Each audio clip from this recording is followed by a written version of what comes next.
আল্লাহ তাআলা তাহার রাসূল সাল্লাল্লাহু আলাইহি সাল্লামকে বলিয়াছেন, আমার ঈমানদার বান্দাদিগকে বলিয়া দেন, যেন তাহারা নামাজের পাবন্দী করে এবং আমি যাহা কিছু তাহাদিগকে দিয়েছি উহা হইতে গোপনে ও প্রকাশ্যে দান খয়রাত করে।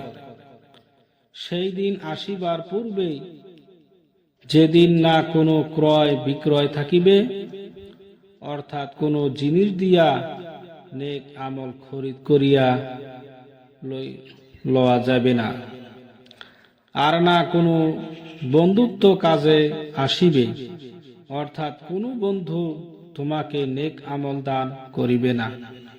وقال تعالى رب اجعلني مقيم الصلاة ومن ذريتي ربنا وتقبل دعاء। হযরত ইব্রাহিম আলাইহিস সালাতু ওয়াস সালাম দোয়া করিয়াছিলেন, হে আমার রব, আমাকে বিশেষভাবে নামাজের পাবন্দী করনেওয়ালা বানাইয়া দিন এবং আমার বংশধনের মধ্যে হইতে হে আমার রব এবং আমার দোয়া কবুল করুন। সূরা ইব্রাহিম।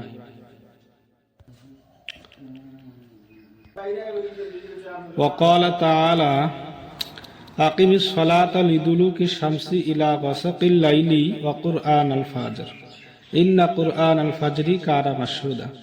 আল্লাহ তাআলা আপন রাসূল সাল্লাল্লাহু আলাইহি সাল্লামকে বলিয়াছেন যে সূর্য ঢুলিয়া পড়ার পর হইতে রাত্রি অন্ধকার রাসন্ন হওয়া পর্যন্ত নামাজগুলো আদায় করিতে থাকুন, অর্থাৎ জোহর, আসর, মাগরিব, ঈশা আর ফজরের নামাজও আদায় করিতে থাকুন। নিশ্চয় ফজরের নামাজ আমল লেখার কাজে নিয়ে যেত ফেরেশতাগণ উপস্থিত সময়।